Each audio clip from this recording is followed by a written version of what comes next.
Hello once again, witchy people. Welcome back to another Making the Mundane Magical on Mondays.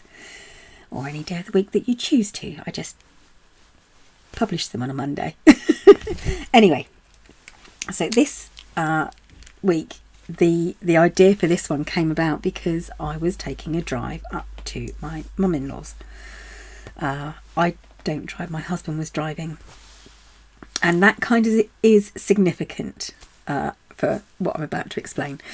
So I suffer from car sickness, travel sickness quite a bit. And so I tend to make myself up sort of like games in my head so that I am distracted, so that I don't feel sick. And to keep me concentrating on looking out of the front window, which helps relieve a little bit of car sickness. And I thought to myself, this is kind of almost like making it magical. I'll explain why I do that. So, first of all, and this is why I say, it's better to be a passenger, because you can't really do this while you're driving, because you should be keeping your eyes on the road. But as a passenger in a car or on public transport or anywhere, especially if you get car sick like me and you need to take your mind off of things, first of all, concentrate on in front of you and the road in front of you. Don't try to concentrate on what's going by next to you, because that will make you feel worse. Anyway, so there I was in the car, and part of the ritual, if you like, the magic that I'd like to give myself to distract me, to distract myself, part of it is cloud watching. Now, you can do cloud watching similar to the way that you can read symbols in tasseography, so in a tea, like coffee grounds, tea leaves, that sort of thing.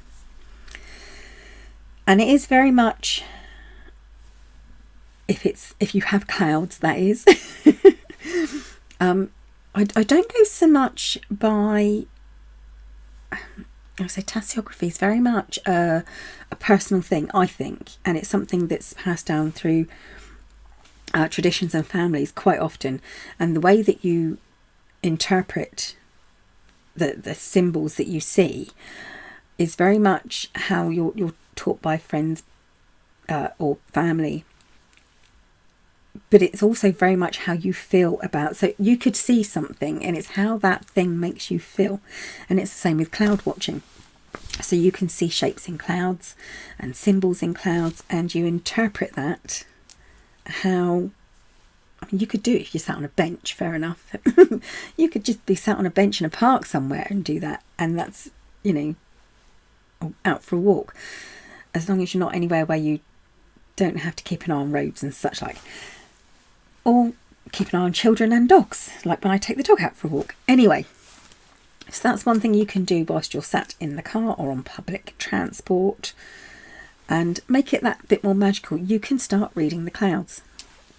The other thing I do is, if it's raining, I watch raindrops.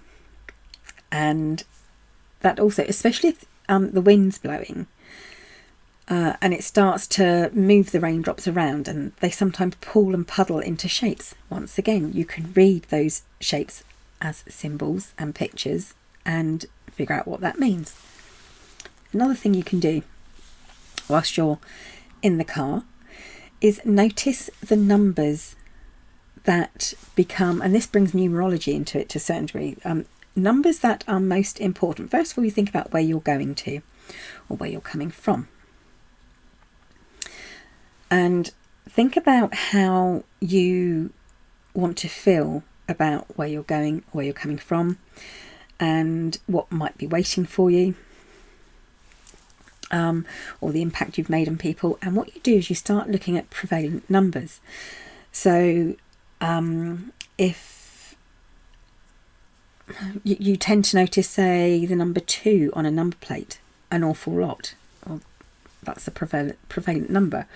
Or when you're looking at perhaps road signs, if there's certain numbers that really sing to you and really catch your eye. And if you notice them enough and you think, I'm really seeing that number a lot, then that is what you start interpreting as a sign, a magical sign of what's to come when you're going there, or what's to come in the near future for you. That sort of feel and vibe. So I keep on catching my hand on my bottom of my desk.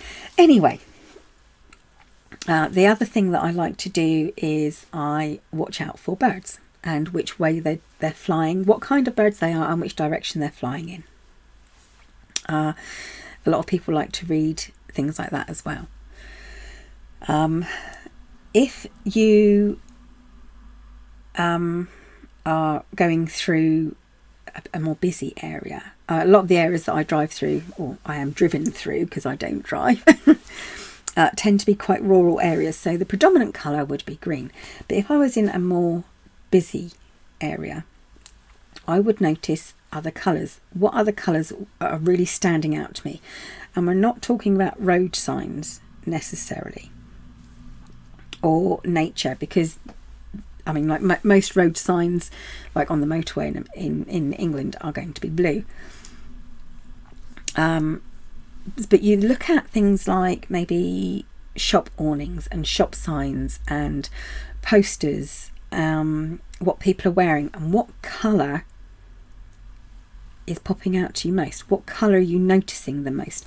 Because that colour then may have something to do with what's coming up for you. So if you see a lot of green, you may associate green with money or with luck, and you know, so you can put all that too. So if you're absolutely bored, or you get car sick or travel sickness whilst you're driving around, being driven around I should say, then look out for these things and put a little bit of magic into those days too.